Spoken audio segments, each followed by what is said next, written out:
Selamat siang, Assalamualaikum warahmatullahi wabarakatuh, saudara-saudara sebangsa dan setanah air. Kita saat ini berdiri di sebuah persimpangan sejarah. Hari ini Indonesia menghadapi sebuah peluang besar yang disebut bonus demografi. Lebih dari separuh penduduk kita adalah anak muda. Bung Karno dulu berkata, beri aku 10 pemuda, niscaya keguncangkan dunia. Dan kini kita tidak hanya memiliki 10, kita punya jutaan. Tapi mari kita gunakan akal sehat.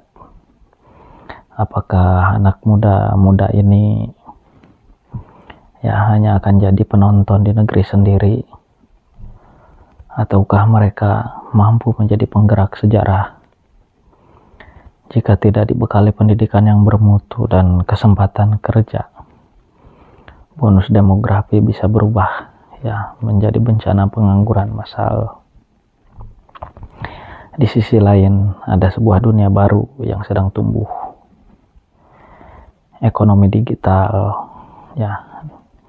Dari pelosok desa sampai ke kota besar, UMKM bermunculan dengan semangat. Ada ibu-ibu yang menjual kerajinan lewat marketplace. Ada anak muda yang membangun startup. Ada petani yang kini belajar menjual hasil panen lewat aplikasi. Ini bukan sekedar transaksi. Ini adalah revolusi cara kita berbisnis. Bayangkan jika 64 juta UMKM kita naik kelas, didukung teknologi, diperkuat modal, dan dipertemukan dengan pasar global. Indonesia menjadi kekuatan digital terbesar di Asia Tenggara.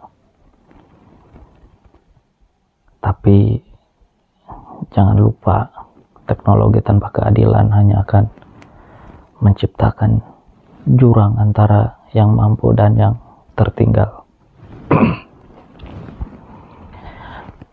Tantangan kita nyata. Korupsi masih merayap di tubuh bangsa. Pendidikan masih timpang. Anak di kota besar mungkin punya akses internet, tapi anak di pelosok masih belajar dengan papan tulis lusuh. Ketimpangan sosial menganga. Gedung-gedung pencakar langit berdiri di samping rumah yang kumuh. Di sini kita harus kritis.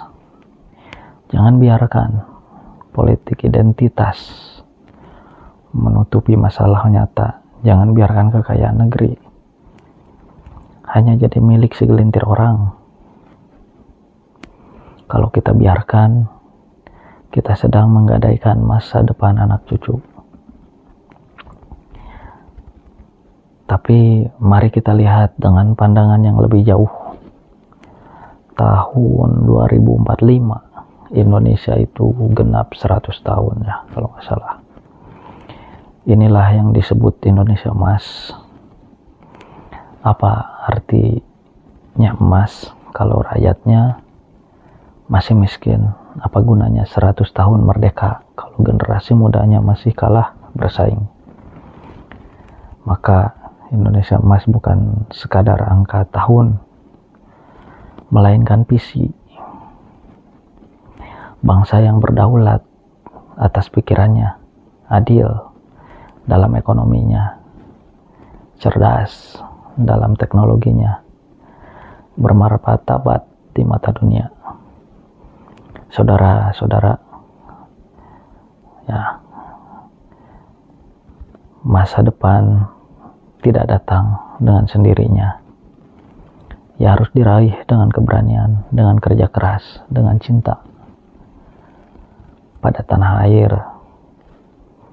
Mari kita satukan semangatnya Bung Karno yang membakar. Lalu ada akal sehatnya Bung Rocky Gerung yang kritis. Kejernihan Habibie yang waktu itu sangat ilmiah. lalu ada kesederhanaan Bapak Jokowi ya, yang dekat dengan rakyat. Ya, saya tidak membela pihak yang mana ya, saya berbicara apa adanya seperti sebelumnya ya, seperti video yang sebelumnya saya buat ya. Jika 4 kekuatan kita rajut dalam diri kita masing-masing, maka anak muda Indonesia bukan hanya penonton sejarah, tapi penulis sejarah pada tahun 2045.